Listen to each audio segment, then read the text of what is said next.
Middle Path Radio, your number one online Islamic talk station.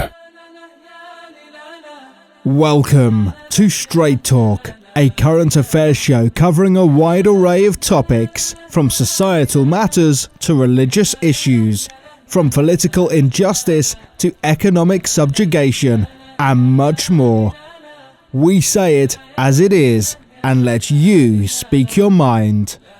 Join in the discussion as we proceed with this evening's Straight Talk. Assalamu alaikum wa rahmatullahi wa barakatuh. You're listening to Middle Path Radio. I'm Kamal Hussain, and thank you for joining us here at Straight Talk. We're really sorry that we started late because of Maghrib, so inshallah, thanks for waiting. Tonight we have an interesting topic which I think will definitely benefit our community.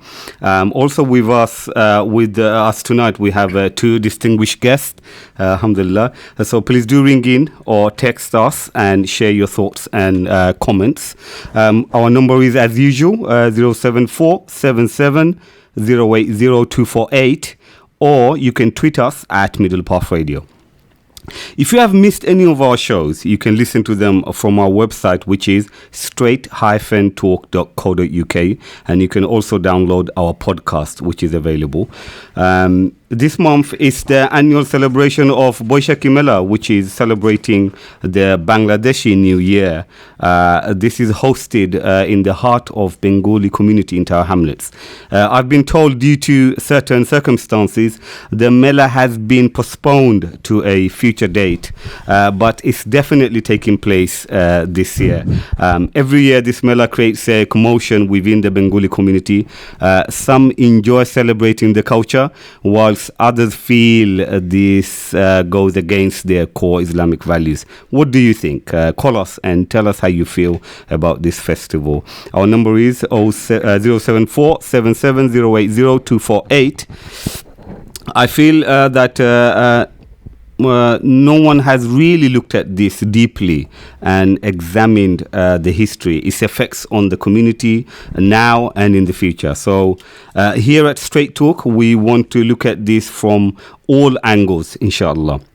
So it is with special excitement that I'm pleased to welcome back Brother Dr. Ali, who was here last time discussing Ekusha February. That particular show has actually had over 19,000 YouTube views. So please do check it out on our YouTube channel, or you can go to our Straight Talk website, which we have provided the link. Dr. Ali has a special interest in the Bengali language. He has traveled and studied in Bangladesh to understand its culture. Also, we are delighted to have Brother Abu Umair, who is our regular face on this show, a teacher by profession and well respected in the Bengali community. So, Assalamu alaikum, brothers. Wa alaikum salam. Okay, so let us start with by asking Dr. Ali. I mean, if you could briefly explain to our listeners, how did Boishakhi Mela begin? Is it like the Notting Hill Festival or other festivals we see across the UK? Bismillahir Rahmanir Rahim. Jazakallah for inviting me again. I think Boishakhi Mela is particularly it's a festival or pertaining to UK and Europe. So it's actually celebrating the Bangladesh or Bengali New Year, not even Bangladesh New Year, because Bangladesh is only 40 odd years old. But so it's a Bengali New Year, which starts off with Poila Boishakhi. When you mean Bengali, they mean Calcutta and Bengal, West okay. Bengal, yeah, right. From Bengal side historically, and it started. The Boishakhi is one of the seasons. It's seen as the beginning of spring, beginning of a lot of, like all spring, everywhere, new fruits. Trees getting life after the winter period. So it was seen as the beginning of a new year, and it started off with that. So, but Boishakhi Mela has really developed over the last decade or plus in the UK as a cultural or a point in a year to celebrate the Bengali culture. And it may have started off with good intention of trying to remember and remind people of the Bengali people, Bangladeshi people, of their origins, despite living in the UK. That they have or Europe, yes, they have a specific the cultural background, which is rich in various aspects of culture, and that's something we can discuss what actually defines culture later on. But it's something to keep alive, really. So I think we see the Boishakhi Mela in the UK has become a major event. I think almost I think second largest after the Notting Hill Carnival, as a gathering in the UK. It traditionally takes place in the East End and has had its offshoots up north. Why I say Europe is because you find a lot of Bangladeshis that live in Europe. They actually come here to celebrate on that day. They actually come here and stay in London to celebrate this festival. Brother Mamun, your thoughts on this? Yes, Assalamu alaikum. Bismillahir Rahmanir Rahim as well. Thank you for inviting me. I just wanted to actually add to what Brother Dr. Ali has actually said, and your question to actually answer that. I'm actually very happy that Boishakhi Mela in this country hasn't actually come up to the likeness of Notting Hill Carnival or the Rio Carnival that we see. Those carnivals actually attended by millions of people. It's like, if I wanted to give you a size, it's like 4 or 5 million people actually gather from around the world. And those people, when they go there, the festival actually spreads over for weeks long. So it's not like one day event like the Boishakhi Mela. It actually goes for like 3 weeks. And the reason why I'm saying that, I'm happy actually that Boishakhi Mela hasn't come to that level, because if you actually look at those carnivals, they are really signified with drunkenness, lewdness, nudity, wall-to-wall, shoving of people, groping, that kind of thing. A lot of criminal activity goes there. And you have to have a lot of police presence trying to combat crime. But that happens with any festivals. That happens. And my concern is that because Boishakhi Mela in this country is still at its infancy, it hasn't reached that peak. And I'm concerned that what will it actually reach to in the future? And this is my concern. In terms of how did it actually start in this country, I think it started by some Muslim businessmen who actually took Bengali Muslim businessmen. I think they're from the restaurant trade. They came together and they said that they wanted to actually celebrate this event. And as we know, it's a Hindu festival. It's nothing to do with the Islamic culture. Are you mixing Boishakhi, the Sikh festival, with Boishakhi Mela? Boishakhi, as Dr. Ali has said, that is a new year. Yeah. In Boishakhi Mela, if you look at some of the YouTube videos, you'll find that people are greeting people with the word Nobo Bosho. The word Nobo Bosho means Nobo means new, Bosho means year, so new year. So it's actually Happy New Year. It's a Happy New Year, just like the English Happy New Year. Actually, it started. If I may interrupt a little bit, Abu Omar. I think he actually started with the Emperor Akbar. In the time of Emperor Akbar, actually, he started it off. He actually saw there was an issue with the harvesting season in the time. So, historically, the Mughal Empire used to use the Islamic calendar, which is a lunar calendar. And as you know, we all very well know that 15 days short, the lunar calendar. Yeah. So it tends to move on a yearly basis. And we are all, alhamdulillah, looking forward to the month of Ramadan just around the corner. But we know that every few years it starts moving from short days to long days. But for farmers this was a particular issue because historically, and this may be an administrative issue, what they didn't actually historically it was the end of the tax year. And so they had to pay their taxes, settle their debts, and start off a new clean book, basically the tax year book. Now if they use the Islamic calendar, it would be shifting, and it didn't fit in with necessarily the harvesting period. Okay. Because the harvest doesn't, just because you call a new year in April as opposed to January, it's, or if you call New Year in January, it's snowing in January sort of thing, or you can't actually get your harvest. So and with farmers, unless you harvest food, you can't actually sell and get the money and pay your debt. So there was a bit of a discord between the timing of that. So Shomrat Akbar, Emperor Akbar, decided to adopt the Gregorian calendar, which is and fix it. And it was basically the 14th or the 15th of April is considered as the new year. Poila Boishakhi. Poila means the first of Boishak, and it became the year. So everybody sort of used that as a time of sort of a relaxing, ticking the crossing the T's and dotting the I's in their annual financial calendar, and they sort of let their hair loose, so to speak. And in the villages where farmers worked hard throughout the whole year, it was a time for a little bit of a chilling out time, and that sort of over time became more formulated and structured as a day of merriment, enjoyment in their own little way, and then over time, over the last few years, it has taken a different, I would say to you, in Bangladesh, boli roop, or sort of different forms, especially with the in Bangladesh, especially the government's endorsement of trying to promote so-called Bengali culture instead of the Islamic culture, and they're becoming a prominent aspect of cultural promotion, where Islam has taken a secondary seat in terms of identity. And this is something I think part of the discussion we need to have. So what kind of feelings and sense of belonging does it create?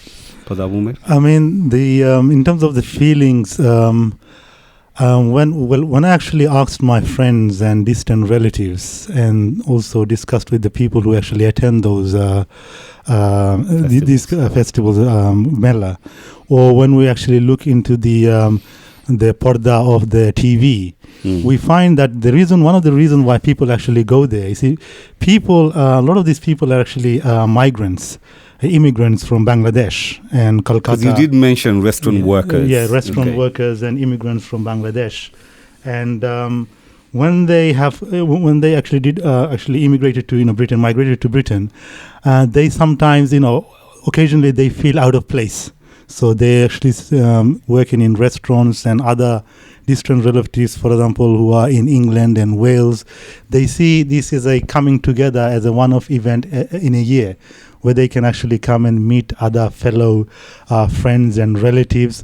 So this is with that intention, and as well as, for example, they come to also to sort of like experience the same things that they have experienced back in Bangladesh. Is it because they miss Bangladesh? So yes, they want to create definitely. So for example, like they miss their Punjabis and longi and in a public gathering, and the colorful dress. But so they do that in Eid anyway. But I'm going to go into that later on. But it's distinctly different from Eid, because in Eid, what's distinct about Boishakhi Mela is that women would actually wear white sari with red, dura or red borders. Yeah. Okay. So, and women will actually braid their hair with flowers. You see. So this is more like Hindu culture, and it's not actually reminiscent of anything to do with Islamic culture. So they come to actually experience these things, and the food stalls, and bit of music and bit of fun.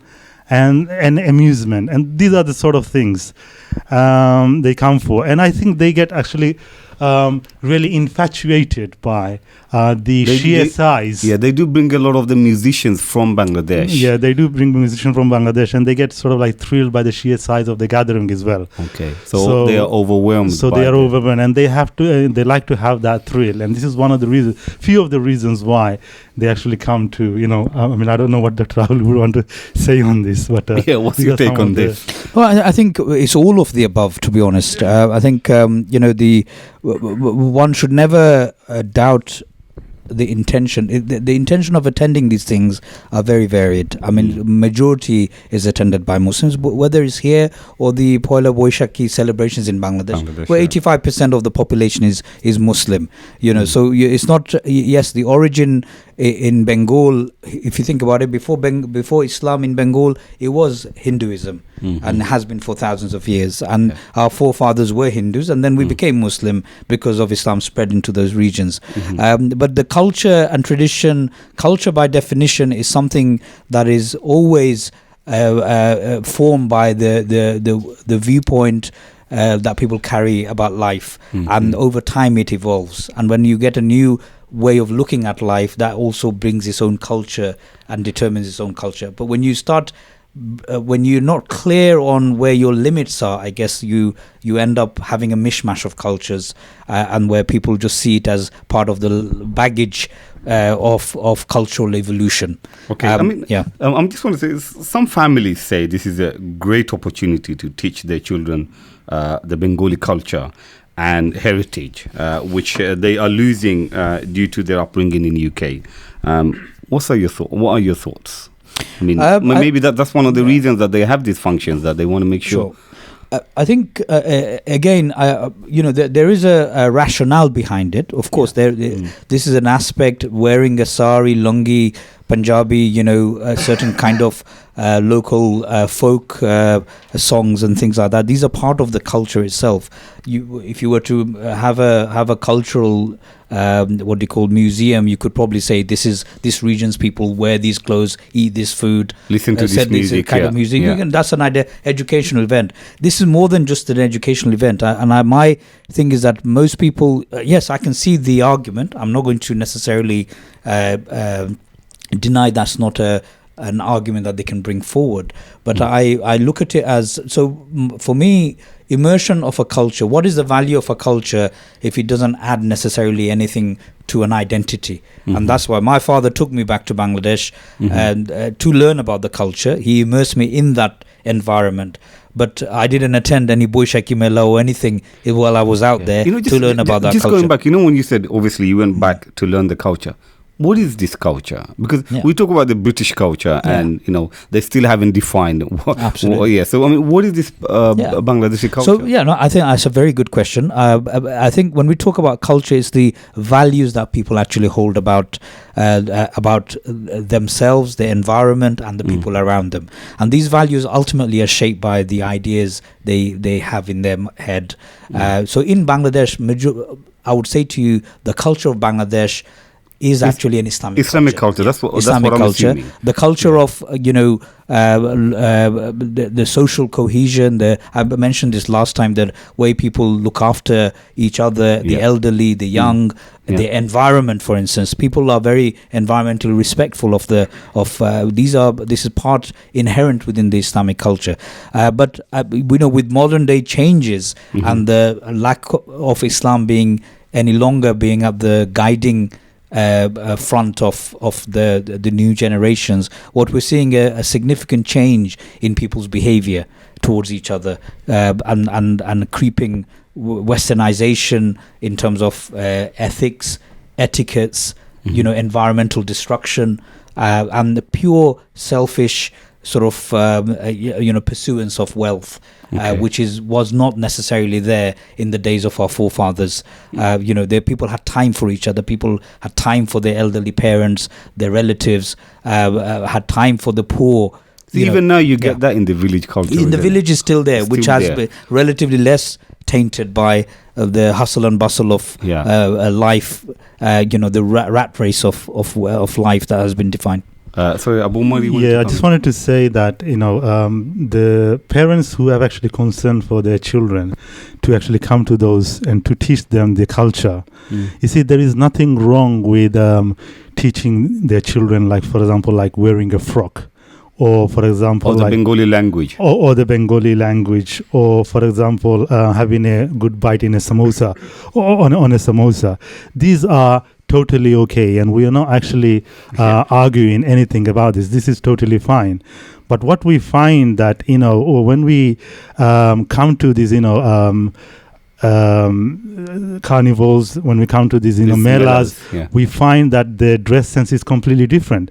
So it's okay to wear a frock. I mean, frock is better than wearing a jeans, because jeans actually shows the contours of the body, and it is something prohibited. But so Bengali culture, when it comes to modest, they don't dress modest. You see, when Islam came and defined certain limits to the culture of the people of different regions. So when Islam actually went to Greece, or whether it went to Iran and Persia and all the other countries, it actually gave a guideline on their own culture. So it didn't say that completely shun, whether you eat rice or whether you stop eating ilishmas or whatever. It says there needs to be a limit, there needs to be a definition on the culture that you are at the moment. And it actually so for example, when it came to the dress sense, he said, look, your dress cannot be tight when it actually shows the contours of your body. So when you're actually intermingling with the opposite sex, you cannot intermingle in freely in a way that the disbelievers actually intermingle. So these are the limits that it has set.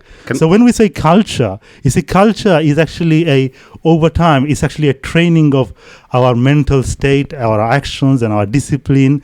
Culture comes from the word of cultivating those skills in our life, in a society. And Islam came to actually shape those, mold those in accordance to what is better for us. Okay, I've got a text, so I'm going to take a couple of texts I've got here, but I think that's quite relevant. It says, if culture of Bangladesh is Islam, then why do we see so much un-Islamic activities in the Mela? I think you made the point that, look, the culture is Islam. So it's saying, why do we see so many Islamic? There isn't an Islam there. If you look at the song, there isn't even the nasheed that we listen to. So how is it?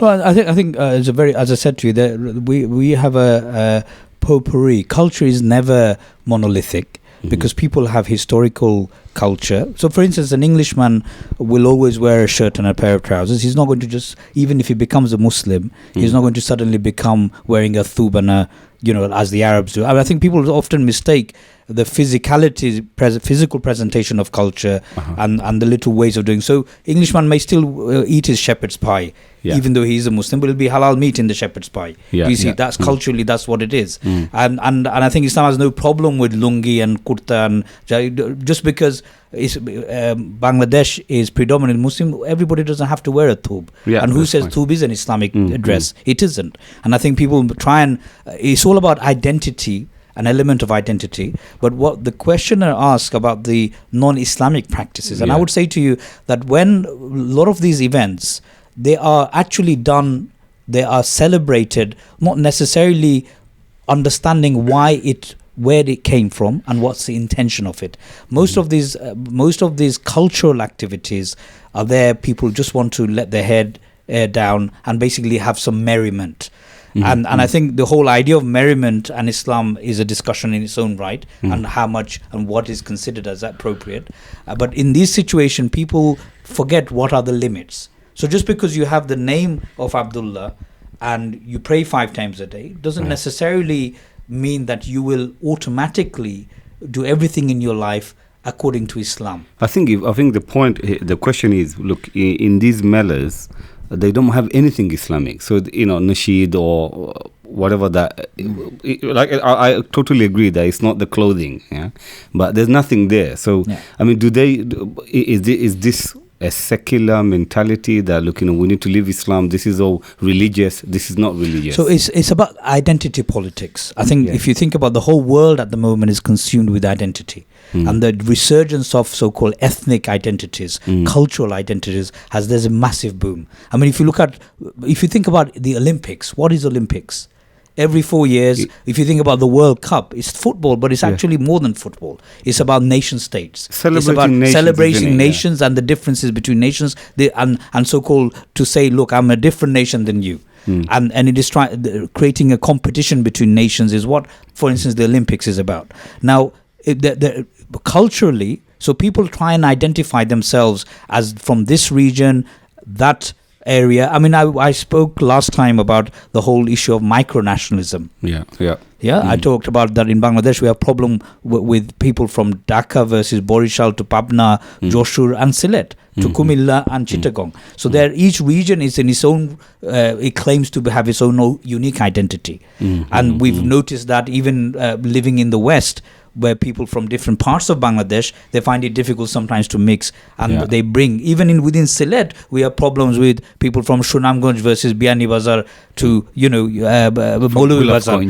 And people draw on that region to actually try and trump the other person, or try and what we call have a superiority complex over the other. People are constantly vying to stand out from each other, and this is what identity politics is about. So in a way here, I think the way Boishakhi Mela has arisen is partly because of that. I think parents' generation, the people that originally started, they realized that slowly the identity as a Bengali or as a Bengali person was being eroded, and their children at home, I would challenge people who've actually organized Boishakhi Mela, I would challenge that if their children actually know how to speak Bangla properly. Yeah, but they don't. Most likely they don't. Yeah. They don't. And the next generation will completely won't know how to do that. So the identity here is that they were trying to hold on to an identity they felt that was important. But my sort of proposal, I would say to you, that the true identity for anybody is one that they can actually have a value linked with it. The word ilishmas, even though it may be very tasty in itself, does not depart any specific merit apart from the taste. To say I'm an ilishmas eater, I eat ilishmas and therefore I'm better than one who doesn't, is nonsensical. But somebody who says I'm a Muslim and I hold these values of right and wrong, and is better than values that are based on man-made understanding of life, like British values of secular way of looking at life, and separating life and deen from dunya. And that's the difference. That what I would say to you, a true sort of identity. Cultural or identity politics should go into it, where people say, look, this is a true identity, rather than because to be honest with you, somebody who wears a lungi or a shalwar kameez or a thub, none of them are superior to each other. They're all acceptable as long as Abu Umar said, as long as the main element of aura, which is, as you know, the Islam says not tight clothing, the certain boundaries of aura are respected, then it's not a problem. Okay, so just to remind our listeners, tonight we are discussing Boishakhi Mela, Islamic's view on embracing culture and diversity. Please, ring us or text. Our number is 074-7708-0248. I'm going to take some text because I've getting a lot of text, so inshallah let's take some text, and what you could do is basically, if you feel that, look, this is something important, you can maybe address that. So the first one says, I am not sure the panelists have explained exactly what is wrong with attending such Mela. Okay, that's the first one. The second, Assalamu alaikum, I work as a youth worker in Tower Hamlets, and the rate of crime peaks at all-time high, from sexual assault to drunken behavior. I wonder how the council allow it to happen and this is from Anonymous. Another one, it says, I live near Victoria Park, where it was last year. The mess and the crime is so bad, we complained and got it moved. So I think this year they're actually moving. That's why they've postponed it. And it says, I will never allow it to come to my area again. I will fight to it tooth and nail from and then another one, it says, I'm a performer and the Mela has given the youth a platform to get recognized for their art. How can this be a bad thing? From Bilal in Hackney. I mean, okay, can I just come on to this? When you actually said last time that there is nothing Islamic in the Mela, you see, Islam isn't a thing. Everything in the world is generally allowed in Islam. So people wear clothes, so it's allowed. Sort of, for example, like artifacts, arts and crafts is allowed. So what we don't see in Mela is the interaction between people. These interactions are not guided by the rules of Islam. That's what we don't actually see. And this is why it makes the Mela a prohibited place to go into. So, for example, I started off in the beginning, and I did say that, the Brazilian Mela, the carnival that actually happens there, in almost they say it's a carnival, but it's a festival of carnal desires. Yeah. Carnal is actually bodily. Yeah. It's actually sensuous. Yeah. Bodily desire. Yeah. Well, so we're not gonna. It's not 18 rated. So it's not 18 rated. However, and people on those melas are actually afraid to take, their valuables. Yeah. So, for example, people will not even actually take their, proper phone. So I will not actually take, it will be stolen. So they will take the cheap version. Just like when I go to Bangladesh, maybe, I'll probably take the cheap version because of humidity, because of, charging problems and God knows what. So you have a digital Bangladesh problem over there. Yeah. So in the carnival there, you have problems of theft. You have crime, you have violence, and all sorts of things. So the Boishakhi Mela in London, you see, if I were to actually go to anyone's house, and if I were to have a long beard and a topi, a woman seeing me would automatically actually put her scarf over her head. It happens. It happens in Bangladesh. That's right. It really does happen. It even happens here. Yeah, but if I were to, interesting point. But if I actually go to a Mela, the women will actually rather instead more display their, sort of like beauty, bodily beauty. As I said in the beginning, they will braid their hair, they put flowers around the hair, there will be no scarf. In fact, people, I see this in the TV, and also people have said, and I'm sorry, if I have to say this, but I did once actually, notice that they bring, like you said, the musicians from abroad, and often these are women, and they are dancing and prancing on the stage, and they are sort of like swinging their hand, and you also see their, sweat under their armpit, and these are our areas, and the blouses that they wear is so skin tight. This is really, it's not Islamic at all. And also, a lot of people there, when they go there in the thousands, and some people say from 80,000 to 150,000. And these people are, often a lot of people miss their prayers. So Zuhur will go, Asr will go, Maghrib will go. My question is, look, those people that go there, they're not really concerned about their prayers. Come on, let's be honest. Because the whole atmosphere is not Islamicized. So like you said, it's not nothing to do with Islam. It's rather against Islam. And the thing is, it's we've discussed, it's a celebration of a Hindu festival. It has a Hindu origin. The Hindu calendar has a religious sort of like connection in terms of astronomy and the Hindu thing. There's nothing Islamic about it, and this is why it's actually wrong. To the point, the organizer of this event, they cannot actually get Muslim girls to actually dance around and wear provocative dress. And I have a picture over here, and you can see that they actually get in. I hope it's not no. Anything weak.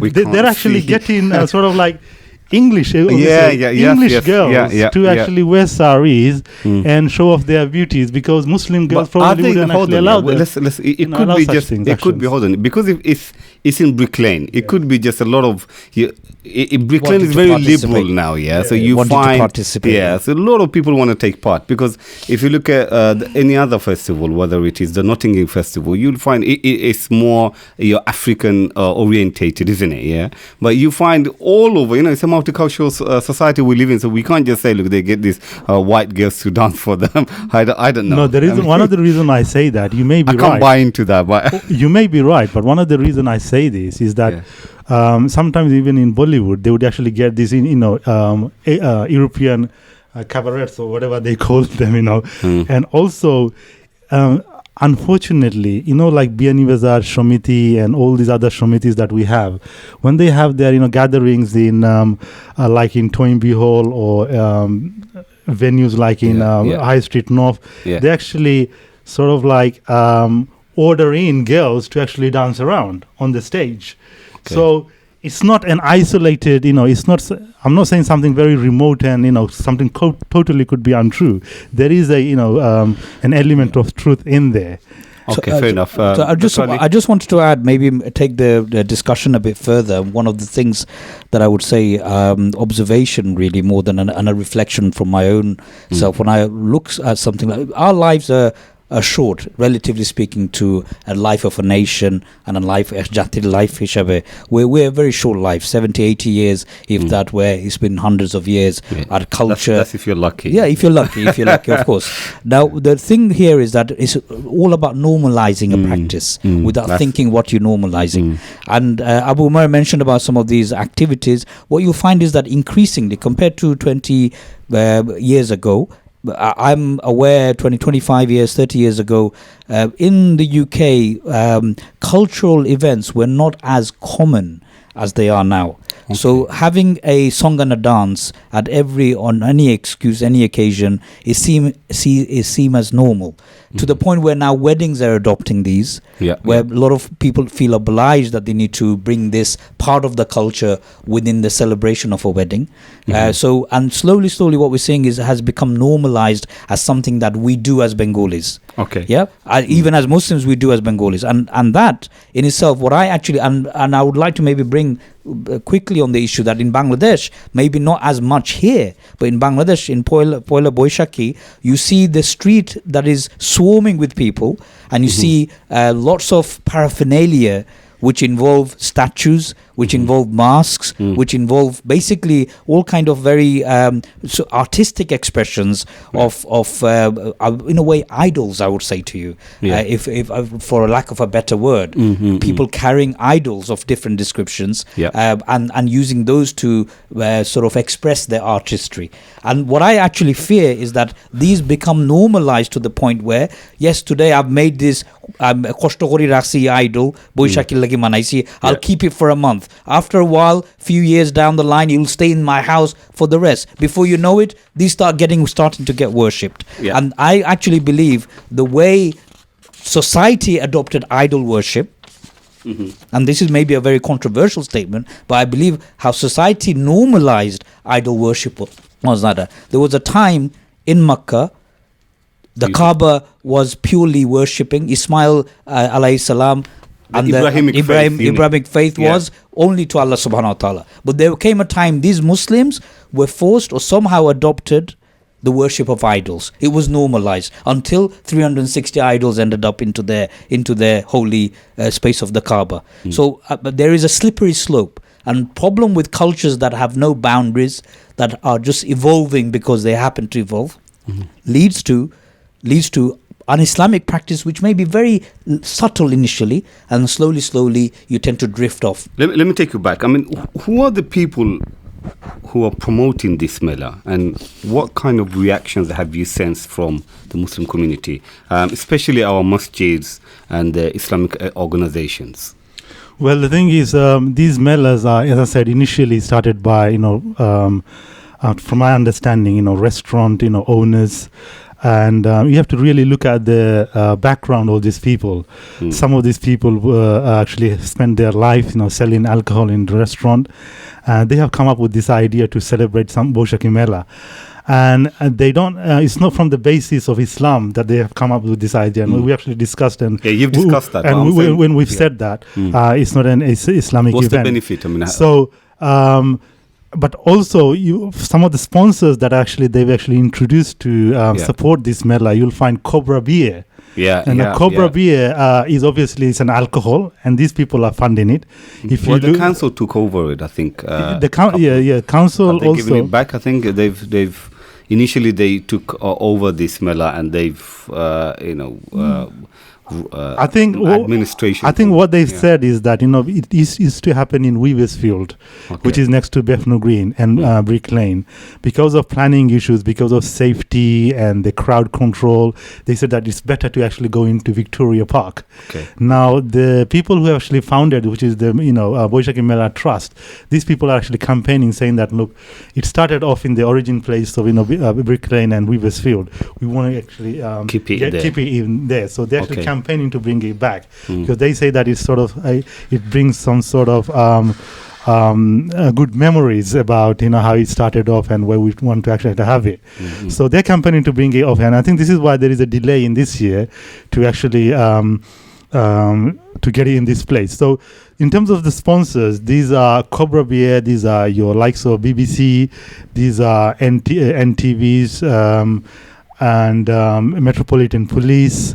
The whole community is behind this. Now, my question is, what about the masjids and the Islamic organizations? What's their... Are they silent on this issue? Not silent, absolutely not. I mean, East London Mosque has always vocalized opposition to this and actually encouraged people not to attend because of the overt un-Islamic activities that go in there. Yeah. I think you'd have to be somebody completely blind to the fact that there's nothing from the text of Islam that you can justify what goes on in Boishakhi Mela, and so therefore I think as far as I understand, no Maulana in their right mind will justify and has justified publicly an event like this is acceptable from an Islamic perspective.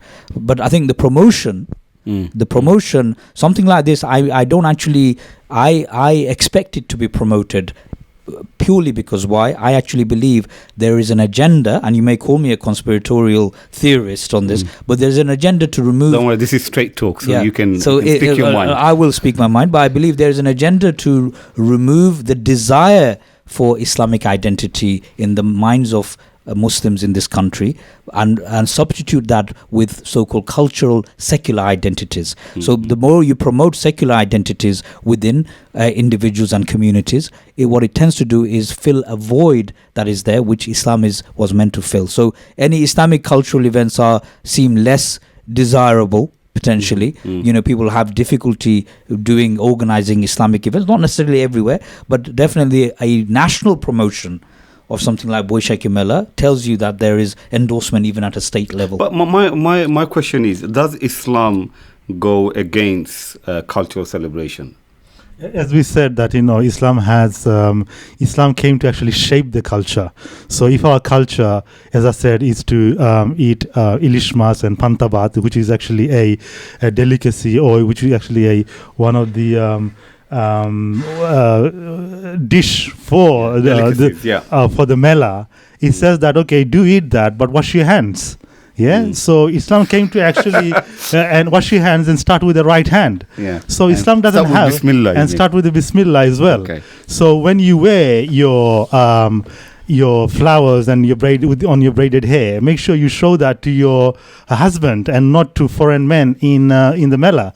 So it doesn't have any problems with the culture as such, but it tries to weed out those bad effects of the culture that is detrimental to human progress and human... I think, look, a woman can wear beautiful clothes and beautify themselves. But I think what you're saying is that the segregation that Islam implements, that, look, this woman, showing her zina in front of people, is something that's not allowed, So she can, they have mendi and they hire out halls where just woman only. I mean, that's allowed, isn't it? I mean, we just don't want to actually bog down to, women and dress and all that. For example, even like the sponsors.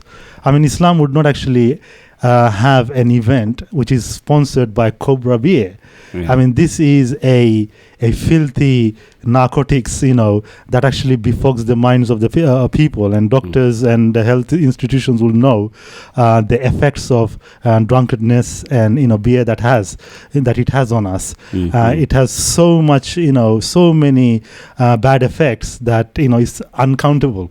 And Islam will never allow this. And let's look at in other areas, what are the bad sides that Islam tries to actually root out from the society. And it's those problems that Islam is against, not necessarily culture or your language. Islam also says that, celebrate your language, no problem. So this is what I would have to say about this. Dr. Ali, do you have anything? Because I want to move on to the youth, but I'll give you... I think Abu Umar, I think, very clearly said that, yes, Islam doesn't have a problem with having celebrating things, but it has its own take on it. But I think in Islam, the celebrations, the big celebrations in Islam has its own celebrations. The two Eid al-Fitr, the 3 months of the Shaban, Ramadan, that have come, Rajab, Shaban, and Ramadan. Well, we have every Friday. Every Friday. So there are things that Islam have said. There's Eid. The yearly Eids are the two Eid al-Fitr and Adha. The weekly Eid is Yamul Jummah.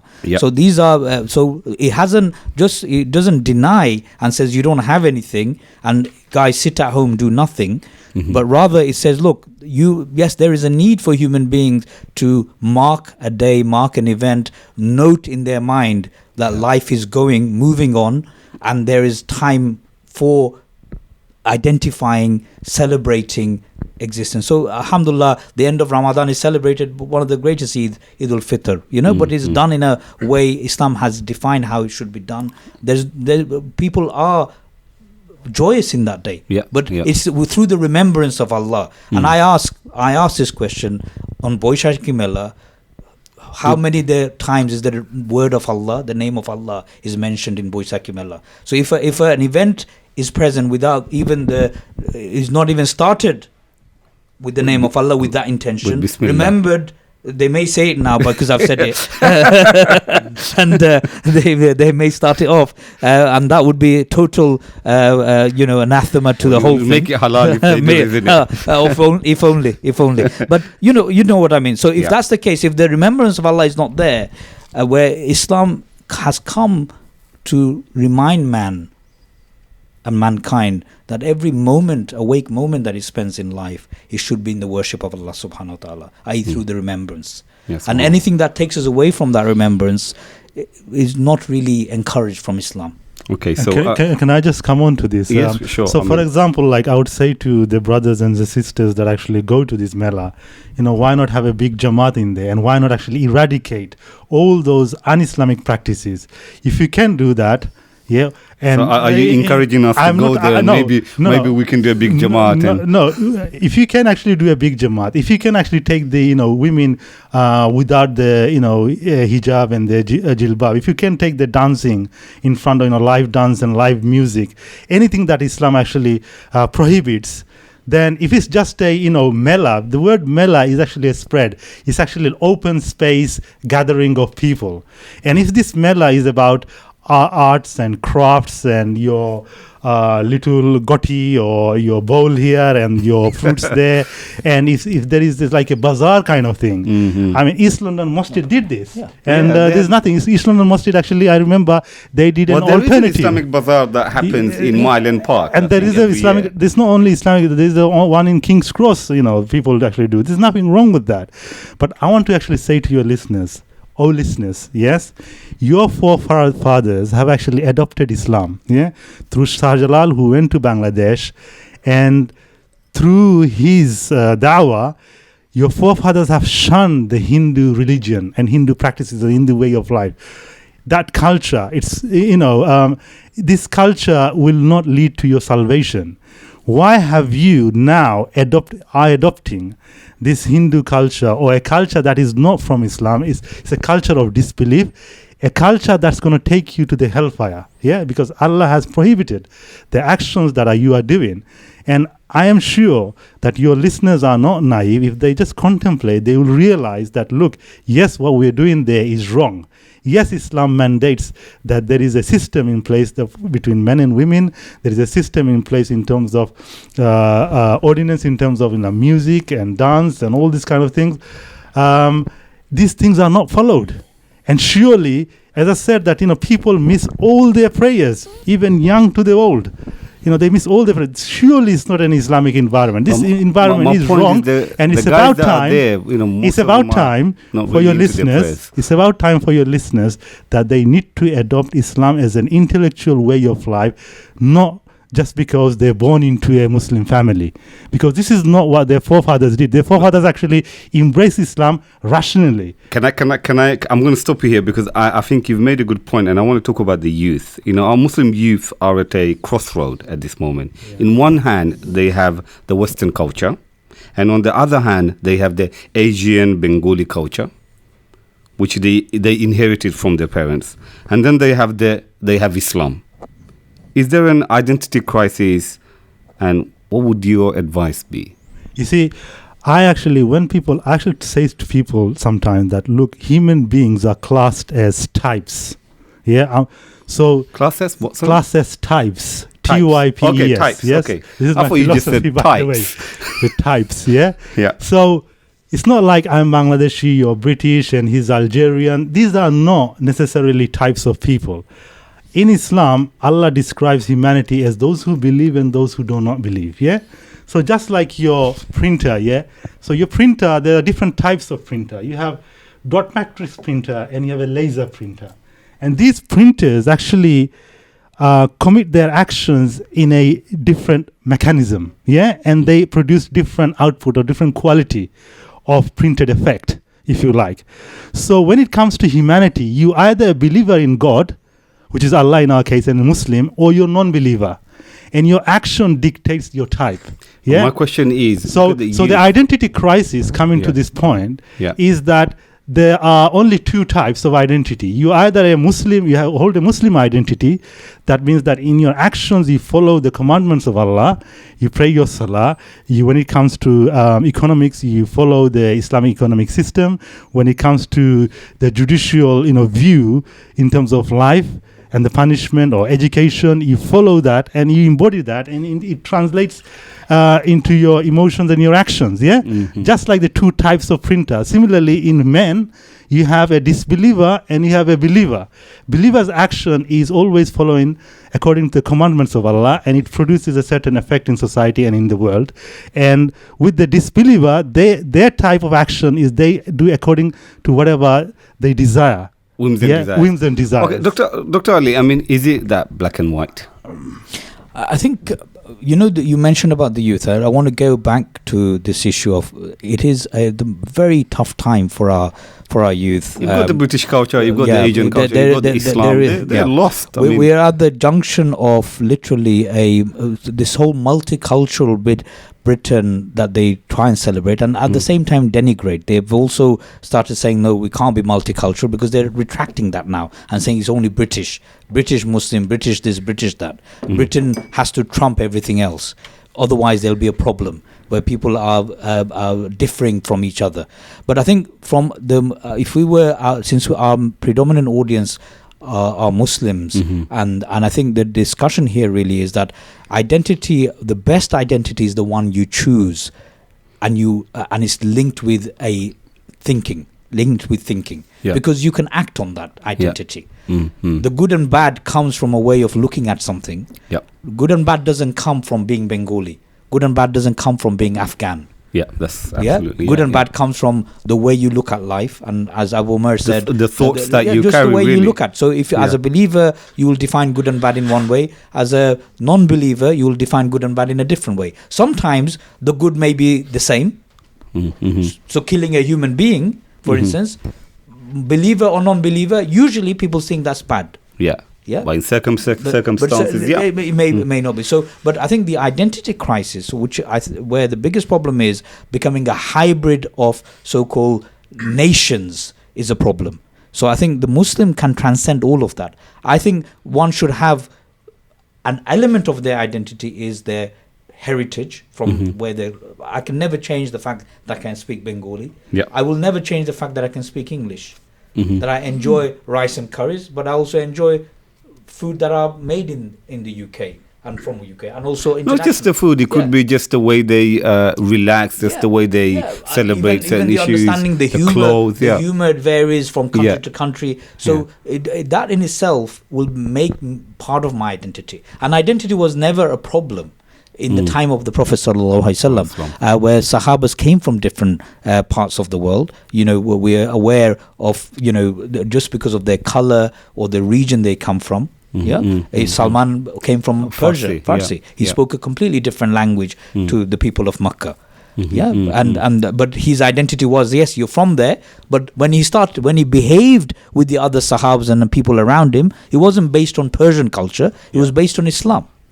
So the Muslims in the UK shouldn't be behaving necessarily on the basis of British culture or British ways of doing things only, but based on, as a Muslim, I behave according to Islam.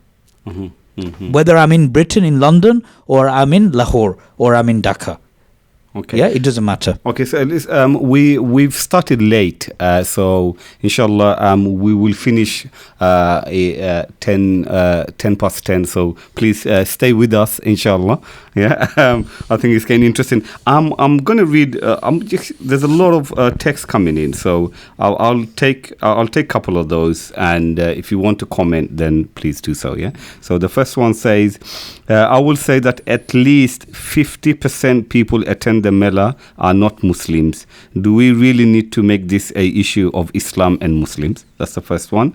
The second one is, it's never claimed to conformity with Islam, or the objective isn't Islam, motivation isn't Islam. With the un-Islamic motivations behind such event, it doesn't matter whether they are maintaining the Islamic equities or not.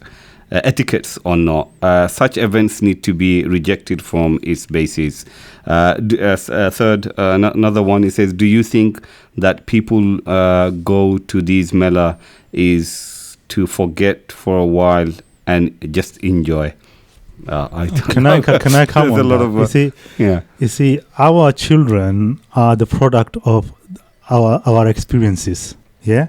So when we actually, it's very simple to actually say that, look, we are not going in there with the intention of actually doing a worship. We're just going there to actually... They're saying this is not Islamic, so why are you making that? So the thing is, they say that, what you read is what you are.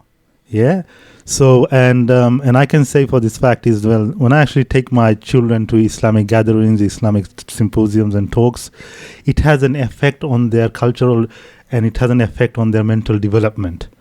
So as a Muslim, Muslims in Bangladesh consist of about 80% of population of Bangladesh. And this event has been organized by British Muslims who came from Bangladesh.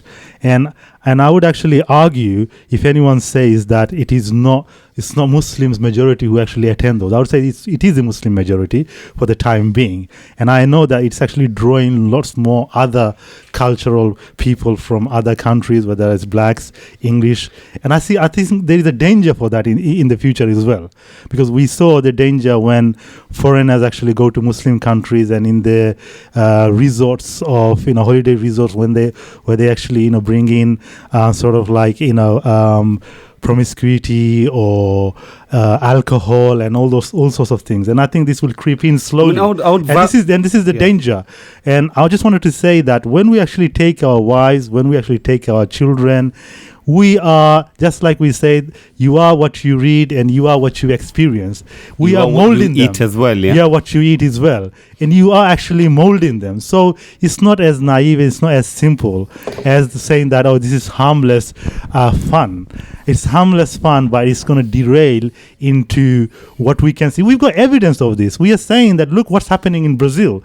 Brazil has a carnival where women wear so much less that all of their body, 90% of their body is bare. And even the British newspapers are saying it's a place where objectification of women have taken place. And it's ridden with crime. The question is, do we want to go along that route? It may seem at the moment, as I said, it still is in infancy, but do we want to go into that route of degeneration and crime and breakup of family? You may have in the future, for example, like your wife will go out with another man just because she met him in the Mela. And maybe, and as I said, in Mela, because of the tight wall to wall, and sometimes you're squeezed between, people because you're jumping and listening to that stage over there. People, do all sorts of funny things in terms of like groping and things like that. And this is not something that I'm making up. Even in the London Underground, these things are happening, and there are police cameras that are actually, looking for that. And this is why we can see the beauty and the favors that Allah has revealed on us. Allah said, look, even in your journey, if it's a bus, if it's a train, segregate the a cartridge of cigarette. They, I think the point you made is quite interesting, because those musicians that they come, they bring them from Bangladesh. They're Hassan. The name is Rahman, and so it is actually they are Muslims. Yeah, see, they derailed from their own position from their forefathers. So I think the point is what you've made is correct, because it is most. It's not just 50%. I think it'll be 80-90% Muslims by birth. Yeah. If you can. It's say what that. I think for our good listeners, I would say it is how society normalizes a behavior. When you expose somebody, so our children, one of the big problems at the moment I see as a doctor is the youth, the teenagers in the UK are into the party culture, into the scene, into the clubbing scene. There's a significant numbers that are starting to take drugs that are normalized within the clubbing scene, and it is because it allows permissibility. When you allow permission for something, even once, second time that permission becomes easier, and third time then it becomes a normal practice. And this is the point I was trying to make earlier on, that whatever it is, something that may be seen as, oh, this is in the name of culture and a celebration, and on a day like this, leave Islam on the top shelf and let's do it in our own way, and let Allah maghfirba kind of thing. On a day like this, Allah will forgive, because it made us Bengalis. Why shouldn't we celebrate that? That's some harmless bit of fun, and I've got to get namaz, I will do qaza at home, all 5 walks afterwards. They've got an answer for Abu Umar's complaint on that. They'll do all 5 walks Fajr to Isha when they get home. So that's not a problem. But it is a problem. You can't do qaza. For them. I know. I'm not promoting. You can't be promoting that. No. I'm not promoting. I'm saying that is their justification. That's their justification. But what I'm saying is that permissive culture. And a very good example is, look at the range of the so-called these festivals. From look at the UK festival, the one up north that takes place, Glastonbury Festival. What happens there? It's a festival. It started off X, Y, and Z, and if you look at the original Glastonbury to what it is now, it's a drug fest basically, and nothing else, and promiscuity fest. So in the name of music, everything happens, and I think this is the problem, the slippery slope. That nobody's ever at the bottom of the slope when they start. They're always at the top. But by definition, they will end up at the bottom. And that's this is the danger for our children, youth, really. Our youth, all our society as a result. Can I just actually, nip in over there a hadith where Rasulullah Sallallahu Alaihi Wasallam said that you are a shepherd, and all the time you should remain a shepherd. So if you're a husband, you're a shepherd of the house. If you're a imam, you're a shepherd of the community. If you are a leader of a state, you're the shepherd of the whole society. And I just wanted to actually point one thing over here. Look, as a Muslim, we are all the time ambassadors, and we are all the time guiders of humanity. And this is why Islam said, look, don't befog your mind with alcohol and narcotics, because you will not be able to actually command what is good and forbid what is evil. And so by this definition, there is no such thing as, look, I'm going to let my guard down one day just in the name of fun. You see, life is a very responsible place, and we are endowed with responsibility. If you are a pilot in an airplane, you are told, you have a policy that for 120 hours or 70 hours, you must not even touch alcohol, because the kind of sheer responsibility you have on your shoulder in terms of piloting that plane, you've got 500 people on board with you. And a Muslim has a whole nation, has the whole world behind its back. It's got this responsibility to take mankind from the darkness to the light. And for 1 second, Allah says, don't befog your mind, or don't let your guard down. I will forgive you, for example, if you have become mad, or if you become, for example, you lose your consciousness, or if you are asleep. Even prayer is actually excused for that.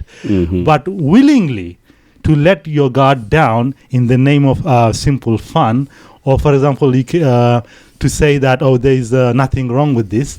This is totally absurd from a Muslim's point of view. And this is why I said that, look, it's time that we realize that we are Muslim, and we intellectually and rationally understand what Islam means.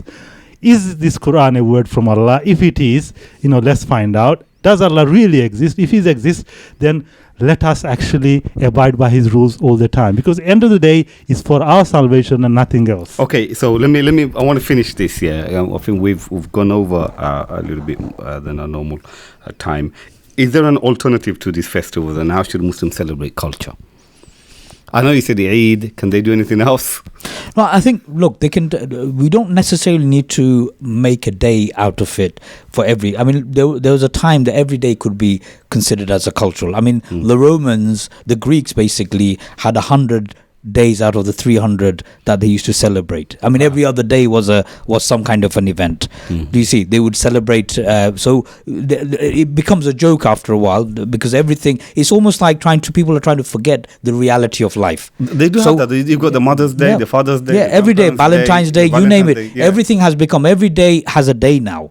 Every day has a day as a symbolic link with something that's happening. And I think from our perspective, and I would say to you that, look, Islam has given us what is considered as that which we should celebrate. But we should celebrate every day of our life, and we shouldn't see it as something, as a misery. Our existence shouldn't be seen as a misery. We should actually enjoy each day. We shouldn't be seeing the one day of the year that we can enjoy life, and every other day we're a prisoner and it's absolute hell.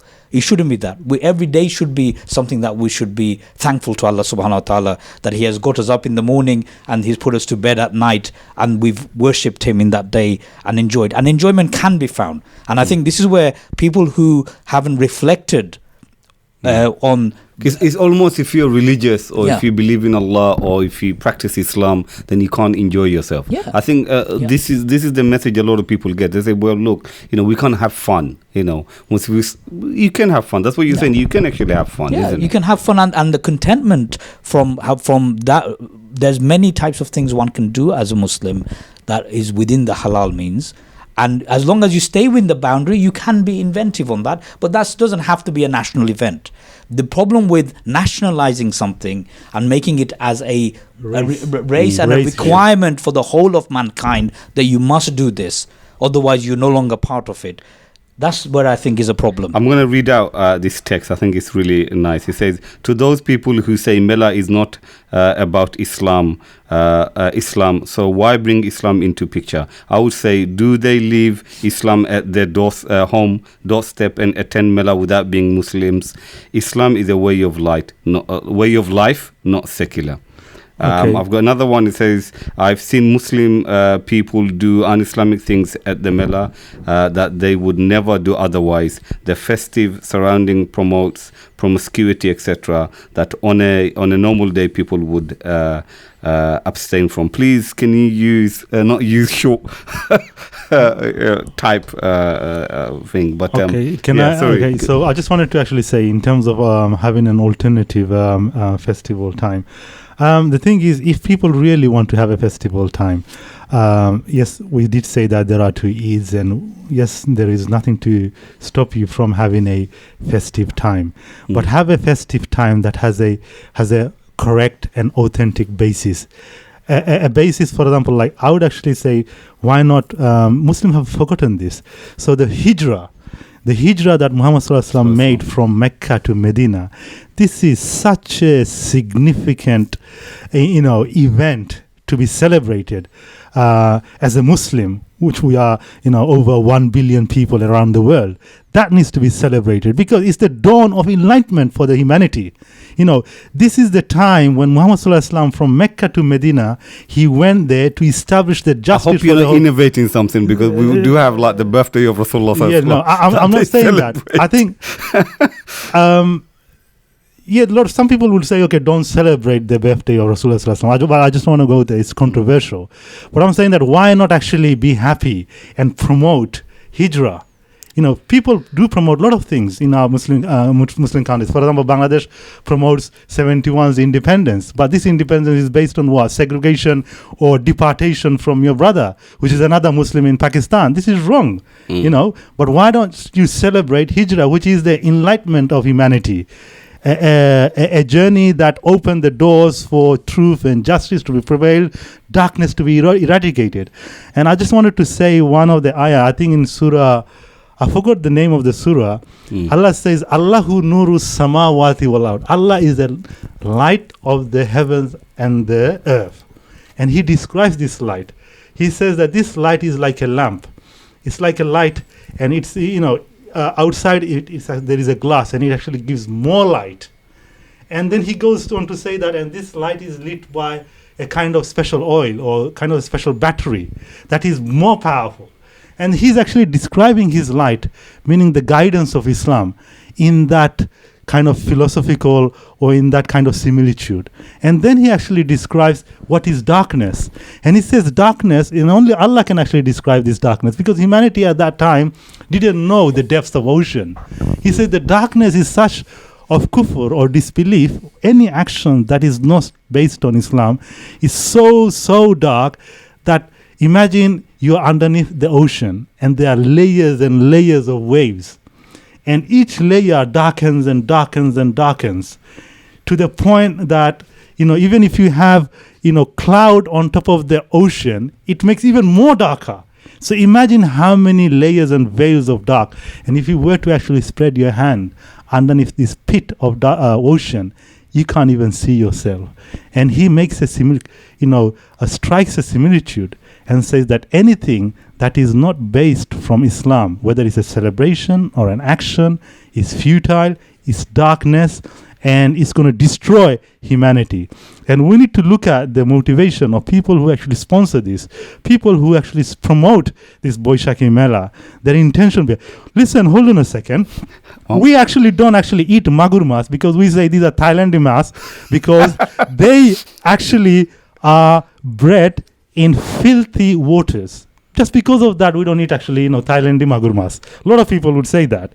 But we are willing to actually indulge in a Boishakhi Mela that is sponsored, promoted, funded, orchestrated, envisioned by people whose basis is nothing to do with Islam, but to do with corruption and facade on earth. And there is actually a criminal activity with the Boishakhi Mela in terms of visa scandal attached to this. And I think the council have dealt with this. So I'm saying that to the Muslims and your listeners, that adopt Islam in an enlightened way, see what you have in terms of your belief, and abide by it, and shun anything that is un-Islamic. Sorry to rush you, yeah. I know you've got so much to say, but I'm going to give the last words to Dr. Ali so we can finish off. We've gone over 50 minutes, and just that's because due to Maghrib. I don't think I need to say a last word. I think this is a continual discussion.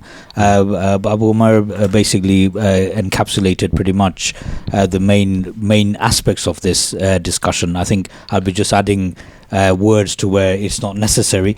But I think overall it's something that we should reflect on. And Boishakhi Mela, many events are taking place. It's not just that event. It's just an example. But around us, there's lots of events that go on. I would say New Year's Eve. When that comes, we'll have a similar kind of attitude. And what are we celebrating there? I will say to you, even the celebration of Christmas with neighbors, even the other religious festivals and non-religious festivals, we need to look at all of these from an Islamic perspective to say, look, does Islam have a view on this?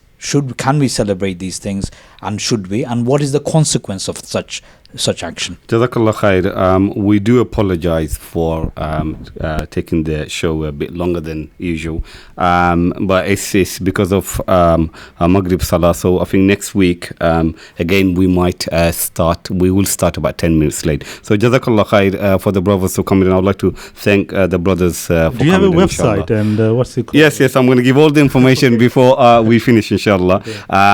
Again, and a special thanks to all our listeners for listening and contributing to the show. I really appreciate your comments and the questions that was sent through. Do apologize if I have missed any of the text that you've sent. You can follow us on Twitter at Middle Path Radio and continue with this discussion, inshallah. Straight Talk is streamed live on the internet, so you can listen to us via YouTube and Mixler every Thursday at 9 p.m. Or you can go to our Straight Talk website, which is straight-talk.co.uk, and listen to us from there. You can also download any of our previous shows that you may have missed from our YouTube and from our website. Again, thank you for listening to Middle Path Radio. I hope you have had a nice evening. Till next Thursday, Assalamu alaikum wa rahmatullahi wa barakatuh. Middle Path Radio, your number one online Islamic talk station.